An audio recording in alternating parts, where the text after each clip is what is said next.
प्रियंका जी, अगर ये तरीका गलत था तो विपक्ष ने इससे क्यों पैसा लिया?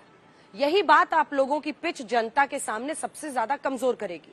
बीजेपी पर प्रश्न उठाना सही है, सुप्रीम कोर्ट ने इलेक्टोरल बॉन्ड्स पर बहुत गंभीर तरीके से उसे असंवैधानिक बताया है, लेकिन विपक्ष ने फिर इसके जरिए क्यों पैसा लिया?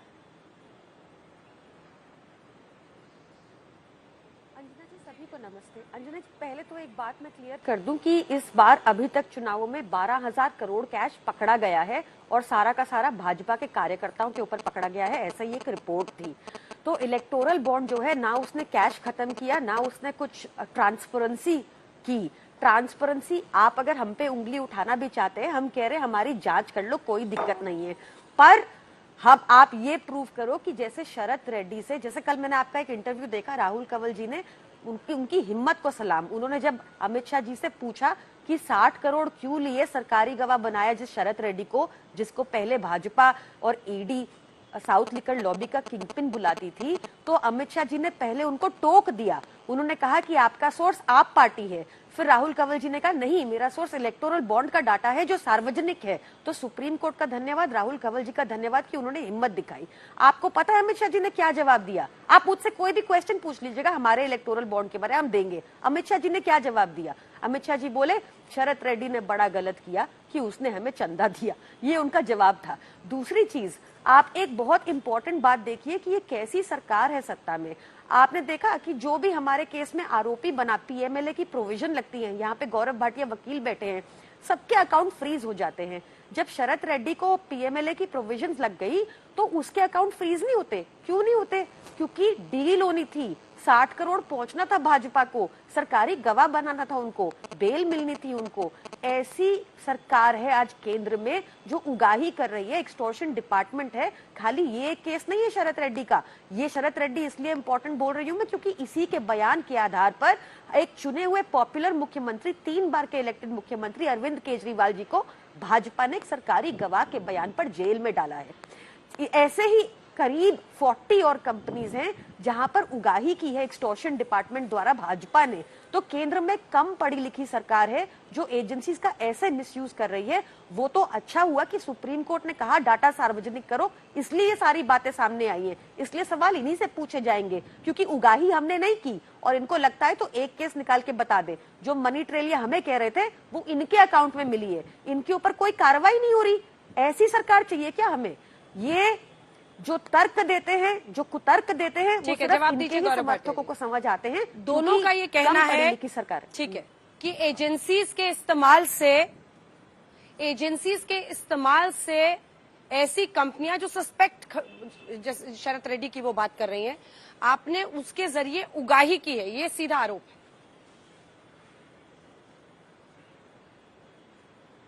देखिए अंजना जी, मैंने तो बहुत सरल सवाल पूछे थे जो जनता पूछ रही है। पहला सवाल ये था कि अगर आप मानती हैं कि इलेक्टोरल बॉन्ड इतने खराब थे, भ्रष्टाचार का एक जरिया थे, तो कांग्रेस पार्टी ने क्यों 2000 करोड़ के लगभग इलेक्टोरल बॉन्ड से चंदा लिया? और मैंने बताया 70 करोड़ के आसपास आम आदमी पार्टी ने भी लिया। मैंने तो उत्तर कोई सुना नहीं। हाँ, एक थोड़ा सा लचर उत्तर आया जिसमें कहा गया इनके पास ईडी सीबीआई है। तो आप मुझे ये बताइए, जहां कांग्रेस की सरकारें हैं वहां पे पुलिस तो इनके पास है। तमाम ऐसे बिजनेसमैन हैं जिन्होंने कांग्रेस पार्टी को रुपया दिया है, चंदा दिया है, और पुलिस से भी प्रताड़ित किया जा सकता है इन बिजनेसमैन को। तो इसलिए इनका तर्क हल्का हो जाता है। लेकिन मैं आपको एक महत्वपूर्ण बात बताता हूं, क्योंकि आपने बात करी अधिकार सूचना का, खुलासे की बात करी है, इसलिए आज मैं ये जानना चाहूंगा कि जब एमओयू साइन करते हैं चीन से, और चीन कैसा देश है, भारत की तरफ किस नजरों से देखता है, हम सब जानते हैं। तो मोदी जी हैं तो उसकी खाट खड़ी करते हैं, लेकिन वो एमओयू सार्वजनिक क्यों नहीं हुआ, ये सवाल हर नागरिक जानना चाहता है। क्या उस एमओयू में ये लिखा है कि देश के खिलाफ गांधी परिवार और कांग्रेस पार्टी चीन के साथ खड़ी रहेगी? क्योंकि गलवान हो या डोकलाम हो, राहुल गांधी टेंट के नीचे बैठे जब हमारे जवान लड़ रहे थे, राहुल गांधी ने कहा कि हमारी सेना चीनी सेना से पिट गई। मुझे शक होता है कहीं उस करार में ये नहीं लिखा हो कि आप चीन के साथ खड़े रहेंगे और जो चुनी हुई सरकार होगी उसके खिलाफ आप बयानबाजी करेंगे। दूसरी बात, आम आदमी पार्टी की प्रवक्ता ने उठाई, तो मैं उनसे यही सवाल फिर से पूछूंगा, 70 करोड़ का हिसाब क्यों नहीं देते भाई? अगर एक चीज नैतिकता के आधार पे, अच्छा नैतिकता तो मर चुकी है पापी आप में, तभी इनको न्यायालय से कोई रिलीफ भी नहीं मिलता, लेकिन अगर खराब थी तो फिर आपने 70 करोड़ क्यों लिए? और मैडम को देखिए, कानून की जानकारी थोड़ी कम है। मैडम अभी बोल रही थी कि कंपनी के अकाउंट फ्रीज हो जाते हैं तो वो आगे डोनेशन कैसे दे पाते हैं। मैं इनको ये बताऊं, प्रोसीड्स ऑफ क्राइम जो कि मनी लॉन्ड्रिंग एक्ट में लिखा है, जितना उसका धन का होगा, मान लीजिए 200 करोड़ है, तो वो अकाउंट फ्रीज होगा 200 करोड़ के लिए, क्योंकि प्रोसीड्स ऑफ क्राइम को आपको लेना है। ऐसा नहीं है कि कोई बड़ी कंपनी है, सिस्टर कंसर्न है, सारे अकाउंट उसके जो है फ्रीज हो जाएंगे। तीसरी बड़ी बात, मैं इनसे ये भी पूछना चाहता हूं, अरे 10,000 करोड़ रुपए आप कह रहे सारा बीजेपी के कार्यकर्ताओं से मिला। चुनौती देता हूं पापी आपकी प्रवक्ता को, एक ऐसी न्यूज एजेंसी की रिपोर्ट दिखा दे कि ये 10,000 करोड़ या 12,000 करोड़ रुपया जो सीज किया है इलेक्शन कमीशन ऑफ इंडिया ने, वो केवल और केवल भाजपा के पास है। और जो कहेंगी उसके बाद मैं मान जाऊंगा। एक बात और कहूंगा, धीरज साहू का नाम याद है? 351 करोड़ रुपए कांग्रेस के सांसद है, उनके घर से मिला। अरविंद केजरीवाल के मुंह में दही जम गई, राहुल गांधी के मुंह पे टेप लग गया, ममता बनर्जी बोल नहीं पाई, छुप गई जाके। मैं ये पूछना चाहता हूं, अरे भ्रष्टाचार की बात करते हो तो सबसे बड़े भ्रष्टाचारी पापी आपके अरविंद केजरीवाल, जिनको बेल नहीं मिल रही, मनीष सिसोदिया 15 महीने से जेल में सड़ रहे हैं, और कांग्रेस पार्टी तो भ्रष्टाचार की जननी है। सोनिया गांधी, राहुल गांधी दोनों बेल पे बाहर है भ्रष्टाचार के आरोप पे। ये लोग सवाल उठाते हैं। और मैं एक बात और कहूंगा, नरेंद्र मोदी जी ने साक्षात्कार में कही है, पूरे देश को पता होना चाहिए, 20,000 रुपए पहले अननोन सोर्सेज से मिलते थे। हाँ। इसको 2,000 रुपए किसने बनाया? इसको बनाया 2,000 रुपए नरेंद्र मोदी जी की सरकार ने। 3,000 कंपनी ऐसी हैं जिन्होंने डोनेशन दिया है, चंदा दिया है। इसमें केवल ऐसी 26 कंपनियां हैं जिन पे कार्रवाई हुई थी, और उनको ये लिंक करना चाहते हैं कि चंदा इसलिए दिया है क्योंकि कार्रवाई हुई है। कहा 3,000 कंपनियां और कहां पे 26 कंपनियां जिन पे कार्रवाई हुई है। अंजना जी, ये सारे तथ्य ये नहीं बताएंगे क्योंकि ये जनजात झूठे हैं, झूठी राजनीति करते हैं, और 4 जून को इनको जवाब जनता देगी। ऐसी चोट लगेगी कि किसी भी अस्पताल में इलाज नहीं हो पाएगा। सत्यप्रकाश मिश्र जी, सत्यप्रकाश मिश्र जी, बहुत दिलचस्प है कि आज मैं बाहर से बुलेटिन कर रही हूं और आप ही स्टूडियो में जाके जम गए हैं।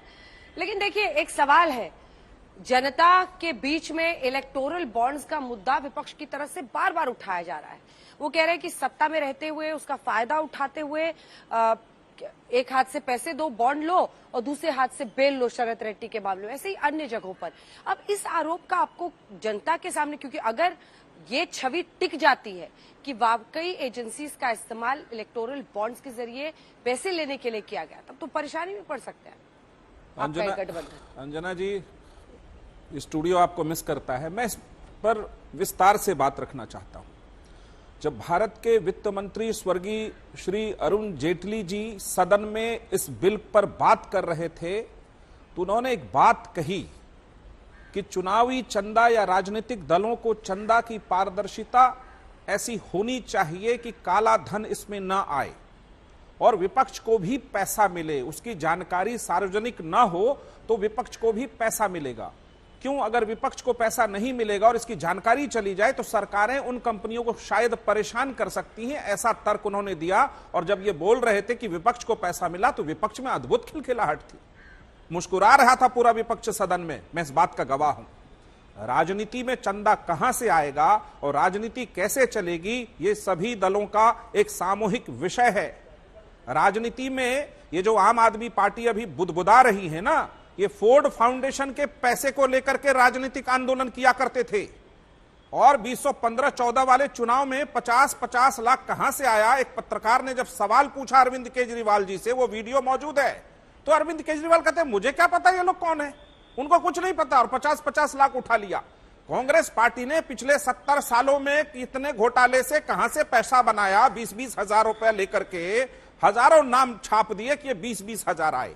तो राजनीति में चंदा कहां से आएगा, कैसे आएगा, ये विषय है। और जो लोग पहले से पैसा लेते रहे अलग अलग तौर तरीके से, उनको इलेक्टोरल बॉन्ड पर बोलने का कोई हक नहीं है।